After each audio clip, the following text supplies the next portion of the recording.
And the woman said what Benjamin Creme had said. She said, there's been many Christs.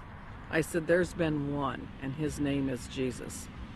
And people turned from rows around and looked at me like I was crazy. And so then Benjamin Creme came in, and he started the nearly close to 180 degree spin of his neck again. And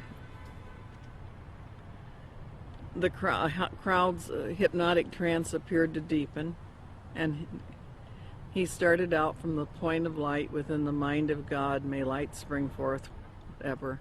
And I went nice and clear, and I'll tell you, the acoustics in that building are wonderful. I said, Our Father, who art in heaven, hallowed be thy name. Thy kingdom come, thy will be done. And I did that each and every stanza. And they got down to the last part, said, may light and love and power fulfill the plan on earth, and may it seal the door where evil dwells. And I said nice and loud and clear, I said, may Jesus Christ return to earth and end the evil present in this room tonight. Well, the funniest thing happened, or may I say it did not happen. Benjamin Creme stood there. He waited, and he waited. He clearly was watching for something to come over him, and it didn't happen. And he finally said to the crowd, he said, that will be all. You are dismissed. And of course everybody was extremely disappointed. And we went to the door, and I went walking out. I had brought some co-spies with me. They were kind of chickening out at that point and waiting for me. They were afraid of being ripped limb to limb. And I stood down there, and a number of those people knew me, and they were just furious with me. And I stood there calm, cool, and collected, and I said, well, I said, if you're Maitreya the Christ, Betreya the Christ, or whatever his name's supposed to be, or everything he's cracked up to be, one lousy Christian in there saying the Lord's Prayer shouldn't have stopped him. And Benjamin Creme has never come back to Detroit, although that was probably the most successful night financially and crowd-wise that he'd had in the United States. The following is a video taken in Iraq at a Shia Muslim festival. Share International and Benjamin Creme have put out that this is indeed an appearance of Maitreya, the supposed world teacher for the age of Aquarius, one world government. Commenting on this video, Share International reports, quote, Imam Mahdi, unexpected appearance, proclaims the title of a video posted on YouTube. A miraculous figure of glowing brilliant white light appeared on a video filmed in Karbala, Iraq, on the night of Ashura, 6 January 2008. This Shia Muslim ceremony commemorates the martyrdom of the grandson of the Prophet, Hussein, whose tomb is in Karbala. Benjamin Creme's master confirms that the light figure is Maitreya, Imam Mahdi to the Muslims, and that his dance-like movements with a sword remind us of his coming with the sword of cleavage. Could this be real, or is it a hoax? Is Maitreya real, or is he a hoax? Whatever the case may be, it turns out that it is not only New Agers and occultists who believe in this Maitreya, but politicians, presidents, and elitists also follow Maitreya. Wayne Peterson, a retired American diplomat and admitted supporter of Maitreya with connections to the Pentagon and the United Nations, stated the following about Mikhail Gorbachev and the White House in a Vision magazine interview, June 20th, 2000. Reporter Kendall Klug asks, I believe Mikhail Gorbachev has publicly stated his belief of the existence of Maitreya. Do you know if this is true? Wayne Peterson answers, I have one little story I could tell you about Gorbachev. A friend of mine who has worked with the World Bank went to the Heads of State conference in Europe and gave a speech where he borrowed many of Maitreya's ideas for economic reform out of a book by Benjamin Creme that I had given him. He told me that he had read the book on his flight to Europe and realized that his keynote address to these world officials, especially presidents and prime ministers, it was a very high-level meeting, was going to be very boring, with many having heard similar sentiments over and over.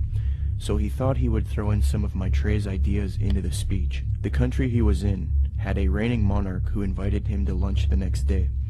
When he showed up for lunch, there were 16 to 20 people there, including Mr. Gorbachev. The monarch of this country said to my friend, "I suppose you're wondering why we invited you here today. Well, we are all curious about where you got those ideas for your speech, which you presented yesterday." He said that my friend Wayne gave me a book written by Benjamin Creme about Maitreya's mission. Immediately they nodded their heads. "We thought so," was the apparent response. "That's why we invited you here. We all know of Maitreya, and we're doing what we can for him. But we are not able to say anything publicly because we are world leaders. We each have our own public to deal with." Only one person there stood up and said that they could use his name to legitimize these sightings, and that was Mikhail Gorbachev. He was the only man in the room who would say, "Use my name if you want." The reporter asks, "Do you think President Clinton has had an experience with Maitreya?" Wayne Peterson: "I don't know if President Clinton has. I believe that former President Bush has. We used to have transmission meditation groups that Maitreya had asked us to do around Washington, D.C. People who were interested in Maitreya and the reappearance story would get together once a week in Georgetown, in the home of President Bush's main counselor at the White House.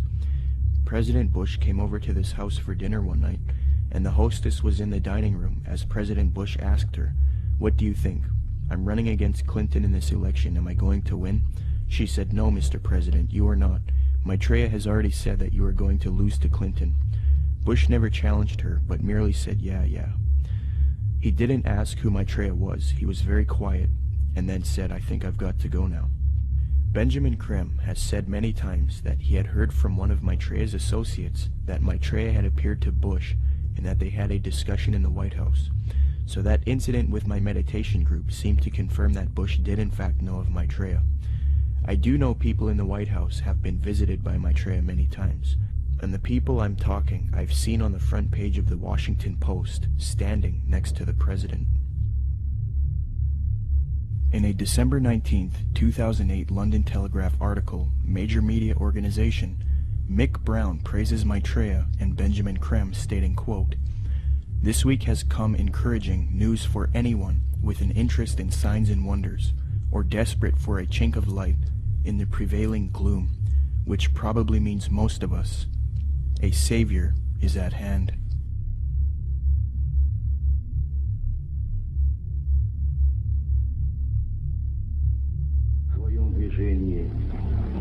Другом направлении, к новому мировому порядку.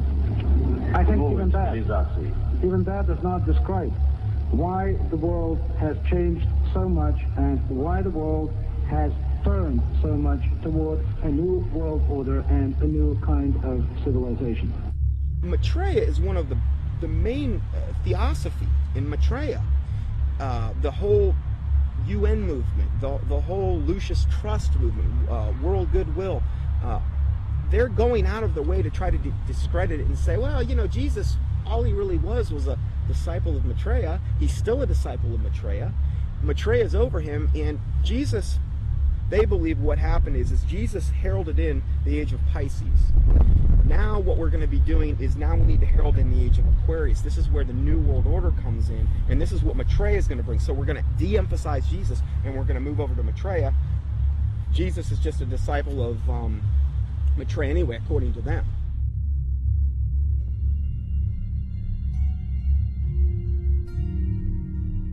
In 1919, the theosophist Alice Bailey was supposedly contacted by one of these ascended masters known as the Tibetan Dijwal Kul.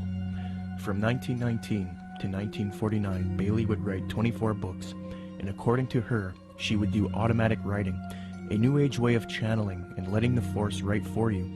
Bailey would create Lucifer Publishing, which would distribute the works of Helena Blavatsky and the Theosophical Society. She would later change the name to Lucis Trust because Lucifer Publishing was too controversial. Lucis Trust evolved into a large New Age organization, and it is still active today. Lucis Trust is also directly associated with the United Nations. According to the United Nations International Geneva Yearbook 2009, quote, "The Lucis Trust is recognized by the United Nations as a non-governmental organization and is represented at regular briefing sessions at UN headquarters. The Lucis Trust is on the roster of the United Nations Economic and Social Council." Thus Theosophy and the New Age are now fused into the United Nations, which gives a medium for the New Age agenda to unfold. The aim of corrupt organizations like Lucis Trust and the UN is to create a one-world government, New World Order, which is in accord with the supposed Age of Aquarius.